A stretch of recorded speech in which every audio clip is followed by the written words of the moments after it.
बटाट्याचे कापा आज बनवणार होतो. बटाटा धुवून घेतला, त्याची सालं व्यवस्थित काढून घेतलीत, ते गोल गोल कापा केला आणि मिठाच्या पाण्यात 10 मिनटं ठेवून दिल्या. त्याच्यानंतर तेल घेतलं, बारीक चिरलेला कांदा टाकला, टोमॅटो टाकला, बारीक बारीक कापून घेतलं होतं एकदम. हळद टाकली होती मी आधी त्यात.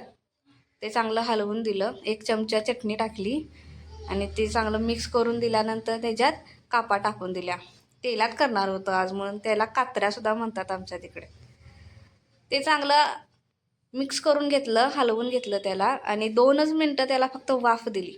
आणि त्याच्यानंतर पाणी टाकलं, फक्त शिंतोडा दिला त्याचा आणि ते पण चांगलं एक मिक्स केलं आणि फक्त 3 मिनटासाठी त्याला वाफ दिली. कारण ते जास्त शिजू द्यायचं नाही, नाहीतर एकदम काला होऊन जातो त्याचा. आणि हे तयार झालेत आपले बटाट्याचे कापा.